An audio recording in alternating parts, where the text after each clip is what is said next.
नवी मुंबई की बढ़ती आबादी के साथ वहां जोर शोर से कंस्ट्रक्शन का काम शुरू हो गया। इन्हीं में से एक बिल्डिंग के कंस्ट्रक्शन में काम करती थी नंदिनी, जो एक इंजीनियर थी। ये नंदिनी का फर्स्ट प्रोजेक्ट था एज एन इंजीनियर, इसलिए वो बहुत एक्साइटेड थी। अब तक का काम तो बहुत अच्छा चल रहा है। उम्मीद है अगले 6 महीने में बिल्डिंग का बेसिक कंस्ट्रक्शन फिनिश हो जाएगा और फिर मेरे करियर में अच्छी प्रोग्रेस होगी। इंजीनियर साहिबा, करियर के चक्कर में ये मत भूल जाना कि आपका एक हस्बैंड भी है जो आपका घर में वेट कर रहा है। याद है, अभी निकलने ही वाली थी और आपका कॉल आ गया। चलिए आप फोन कट करिए, मैं आती हूँ। नंदिनी हर दिन कई घंटों तक साइट पर बैठकर काम सुपरवाइज किया करती थी। 6 महीने बीत गए और अब बिल्डिंग के सामने लॉबी के कंस्ट्रक्शन के लिए फाउंडेशन का काम शुरू था। आराम से मनोज, संभाल कर। जी मैडम। नंदिनी को सारे वर्कर की बहुत फिक्र रहती थी। एक दिन नंदिनी हाफ डे में ही साइट से चली गई। नंदिनी को घर पहुंचकर बहुत सारी तैयारियां करनी थी क्योंकि आज उसकी शादी की पहली एनिवर्सरी थी। नंदिनी ने अपना घर डेकोरेट किया और फिर अपने हस्बैंड के लिए उसकी फेवरेट डिशेस बनाने लग गई। सब कुछ हो जाने के बाद नंदिनी ने एक बहुत अच्छी ड्रेस पहनी और अब वो रेडी थी। थोड़ी देर में विनोद घर आ गया। Surprise, happy anniversary. Wish you the same. मुझे लगा था तुम भूल गई थी। ऐसे कैसे हो सकता है मिस्टर हस्बैंड कि मैं अपनी एनिवर्सरी ही भूल जाऊं? मैं तो तुम्हारे गिफ्ट की तैयारी पिछले 1 हफ्ते से कर रही हूँ। ये देखो, तुम्हें फोटोग्राफी का शौक है, इसीलिए कैमरा। अरे वाह, I love you Nandini. Vinod अपना गिफ्ट देखने में मगन हो गया।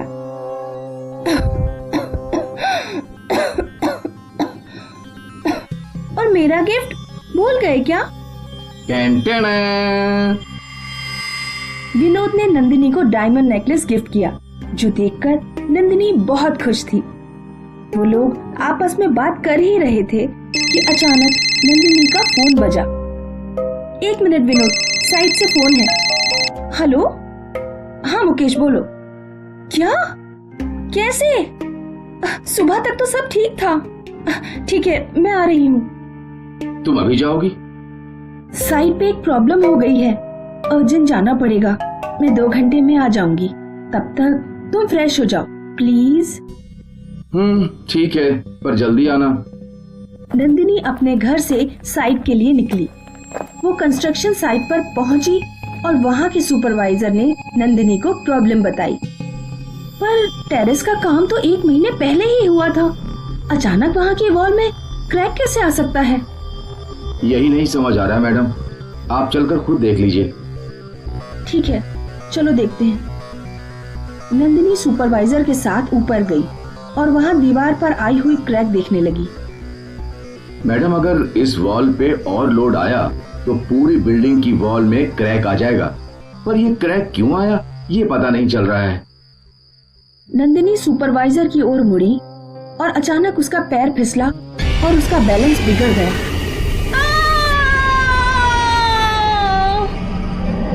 मैडम! नंदिनी सीधा लॉबी की कंस्ट्रक्शन की रॉड्स पर गिर गई और वो रॉड नंदिनी के आर पार हो गई। नंदिनी को बड़ी ही दर्दनाक मौत मिली। अक्सर नंदिनी की फोटो देखकर रोया करता था। कंस्ट्रक्शन का काम रुका नहीं, वो चलता रहा। लेकिन सूरज ढलने के बाद लोगों को नंदिनी की चीख सुनाई देती थी। चीख सुनकर लेबर भागने लगे। जैसे तैसे बिल्डिंग के कंस्ट्रक्शन का काम पूरा हुआ। वहाँ लोग आकर रहने लगे, लेकिन हर रात लोग नंदिनी की चीखों से सहम जाते थे। फिर कुछ महीने बाद यहाँ एक औरत रहने आई, मधुलिका। मधुलिका एक मीडियम थी, मतलब वो आत्माओं से बातें भी कर सकती थी और आत्माएं उसके शरीर में दाखिल भी हो सकती थी। एक रात मधुलिका ने नंदिनी की आत्मा की चीख सुनी। वो उस दिशा में दौड़ पड़ी। मधुलिका ने देखा कि नंदिनी की आत्मा रो रही थी। क्या हुआ? तुम रो क्यों रही हो? क्या तुम मुझे देख सकती हो? हाँ, पर कैसे? क्योंकि मैं एक मीडियम हूँ, इंसानों और आत्माओं के बीच। तुम्हारी आत्मा यहाँ कैसे आ गई? नंदिनी की आत्मा ने उसे अपनी कहानी सुनाई। ओह, तुम्हारे साथ बहुत बुरा हुआ, पर तुम्हारी आखिरी विश क्या थी जो अधूरी रह गई, जो तुम यहीं फंस गई? मैं अपने हस्बैंड को अपने हाथ से खाना खिलाना चाहती थी, लेकिन उससे पहले ही मेरी मौत हो गई। मैं तुम्हारी ये विश पूरी कर सकती हूँ और तुम्हें मुक्ति भी दिलवा सकती हूँ। क्या ये सच में हो सकता है? हाँ, अगली पूर्णिमा को मैं तुम्हें बुलाऊंगी। तुम्हें मेरी बॉडी में एंटर करना है, फिर अपनी विश पूरी करनी है और फिर तुम मुक्त हो जाओगी। लेकिन तब तक तुम किसी को नहीं डराओगी। प्रॉमिस? प्रॉमिस। अगले दिन मधुलिका विनोद से मिलने उसके घर गई। आप नंदिनी के हस्बैंड हैं ना? जी हाँ, पर शायद आप नहीं जानती कि नंदिनी को मरे हुए काफी वक्त हो गया है। मैं जानती हूँ, और ये भी कि अब तक नंदिनी को मुक्ति नहीं मिली। क्या मतलब आपका? मैं एक मीडियम हूँ, मतलब इंसानों और आत्माओं के बीच का दरवाजा। मैं आपको भी देख सकती हूँ और आत्माओं को भी। और कल ही मैं नंदिनी की आत्मा से मिली थी। आत्मा? विनोद, नंदिनी को अब तक मुक्ति नहीं मिली क्योंकि उसकी लास्ट विश अब तक अधूरी है। वो तुम्हें अपने हाथ से डिनर खिलाना चाहती थी।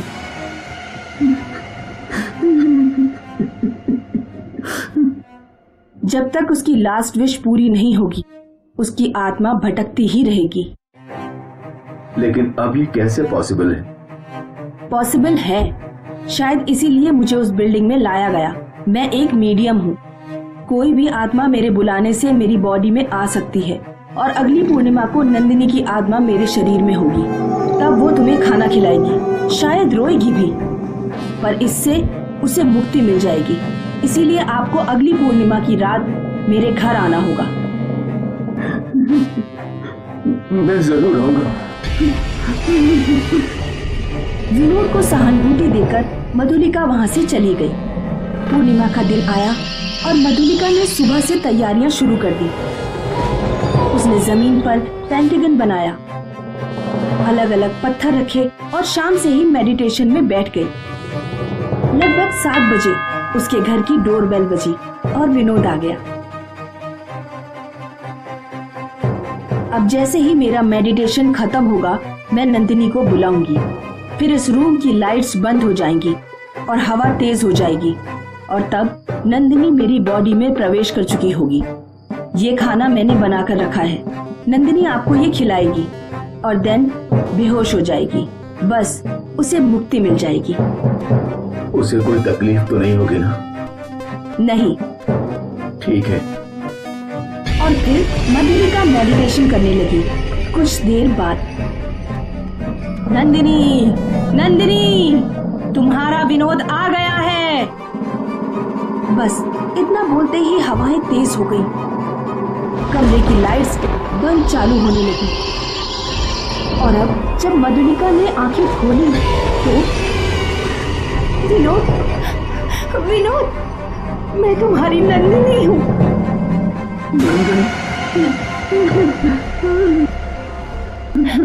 रो मत विनोद, वरना मैं भी अपने आप को संभाल नहीं पाऊंगी।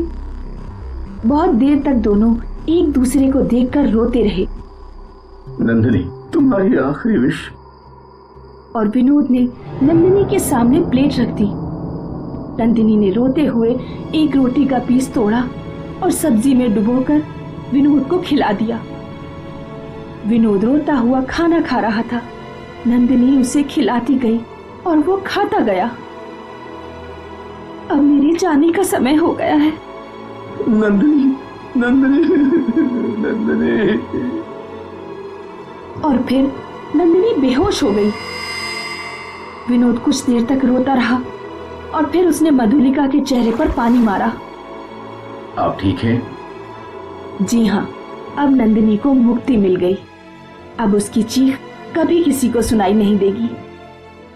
विनोद ने अपने आंसू पोंछे। Thank you. दिल्ली की एक आम सोसाइटी में रहता था व्यास परिवार, जिसमें थी मम्मी अनीता और उनकी बेटी प्रिया। अरे प्रिया, तुम अपना टिफिन भूल गई। मम्मी रहने दो, अब मुझे लेट हो रहा है। मेरे फ्रेंड्स मेरा वेट कर रहे हैं। मैं कैंटीन में कुछ खा लूंगी। ओहो, ये आजकल के बच्चे भी ना। तभी उनकी पड़ोसी बाहर आई। बिल्कुल सही मिसेस व्यास, मेरा बेटा भी बिल्कुल ऐसा ही है। देखिए ना, सुबह से उसके लिए टिफिन तैयार कर रही थी और वो टिफिन छोड़कर चली गई। मैं समझती हूँ आप पर क्या बीत रही है। आजकल के बच्चे होते ही ऐसे हैं। अनीता और सुशीला रोज अपने अपने घरों से बातें किया करती थी। साल बीत गए पर इनका रूटीन नहीं बदला। इनके घर इतने नजदीक थे कि इन्हें गप्पे मारने के लिए घर से बाहर भी नहीं निकलना पड़ता था। लेकिन एक रात इस सोसाइटी में एक चोर आया। उसने देखा कि सब घरों की कोई न कोई लाइट चालू है। लगता है ये सब लोग अभी तक जगे हुए हैं, मुझे बाद में आना चाहिए। लेकिन तभी उसकी नजर अनीता के घर पर पड़ी। ये घर में शायद कोई नहीं है, इससे अच्छा मौका नहीं मिलेगा। चोर पाइप के सहारे ऊपर चढ़ने लगा। ऊपर चढ़कर उसने एक तार की मदद से खिड़की की कुंडी खोल दी। लेकिन जैसे ही वो अंदर गया तो उसकी आंखें फटी की फटी रह गईं। उसके सामने अनीता और प्रिया की लाश थी। चोर पसीना पसीना हो गया। उसे समझ नहीं आ रहा था कि वो क्या करे। चोर वापस पाइप के रास्ते उतरा और भागने लगा। वो सीधा पुलिस स्टेशन गया और वहां के इंस्पेक्टर को सब कुछ बता दिया। हो सकता है चोरी करते वक्त तुमने ही उन दोनों का खून किया हो और अब बचने के लिए हमारे पास आए हो। नहीं सर, ऐसा कुछ नहीं है। वो लाशें देखकर मैं डर गया और सीधा यहाँ आ गया। मैं चोर हूँ सर, हत्यारा नहीं। इसको गिरफ्तार कर लो हवलदार।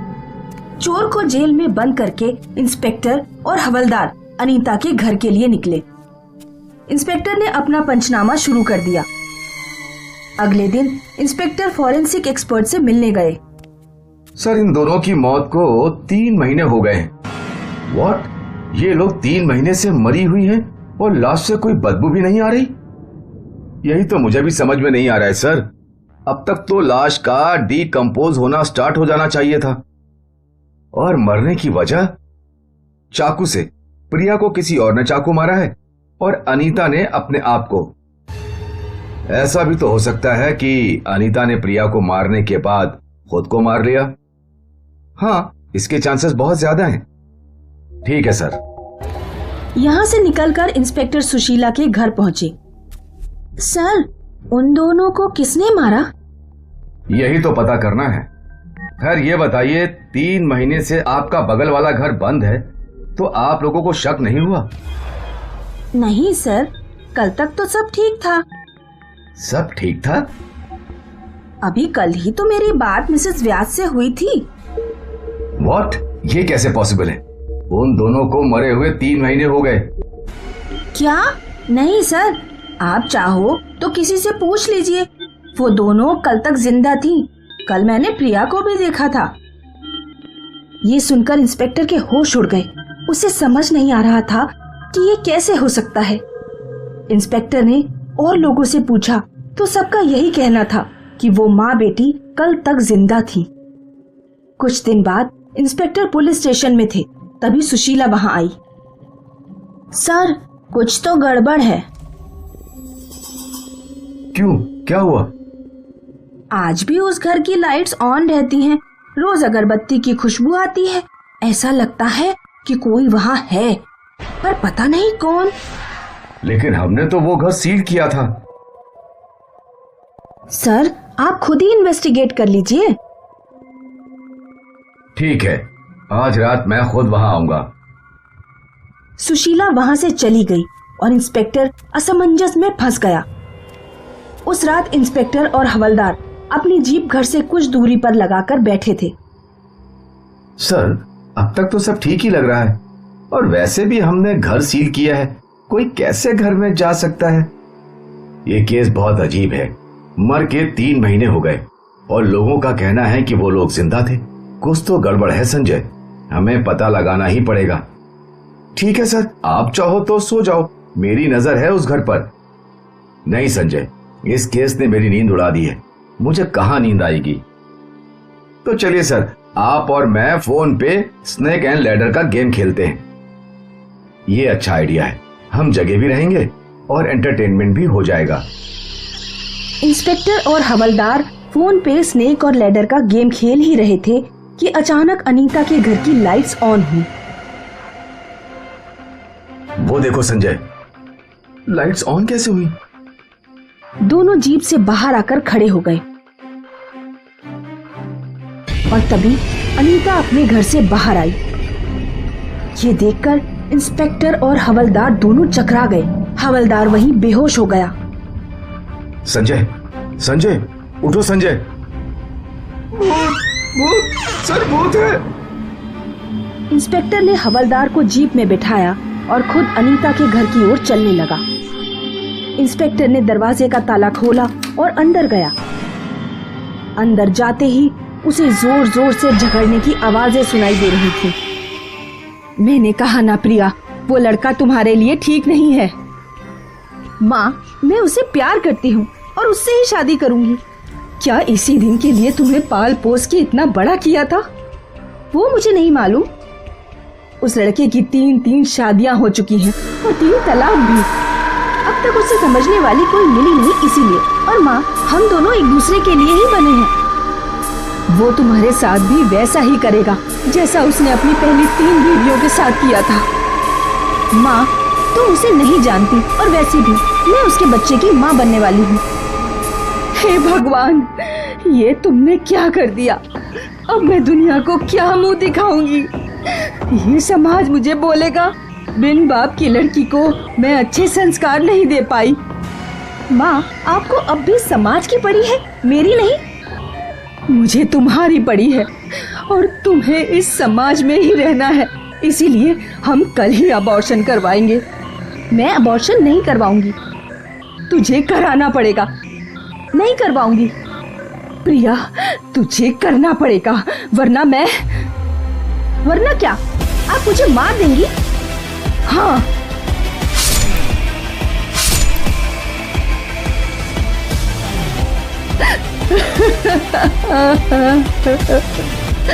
मेरी प्यारी बच्ची। फिर अनीता ने खुद को भी चाकू मार लिया। ये सब इंस्पेक्टर ने अपनी आंखों से देखा और फिर इंस्पेक्टर बेहोश हो गया। अगली सुबह जब इंस्पेक्टर को होश आया तब उसे समझ नहीं आ रहा था कि उसके साथ क्या हुआ। उसे मर्डर कैसे और क्यों हुआ वो तो पता चल गया था, लेकिन वो फाइल में क्या लिखता कि अनीता और प्रिया के भूत ने उसे ये बताया। अब भी इस घर में अक्सर अनीता और प्रिया झगड़ती हैं। पड़ोसी डर के मारे रात में अपने घरों से बाहर नहीं निकलते और ये घर दिल्ली की हॉन्टेड जगहों में गिना जाता है।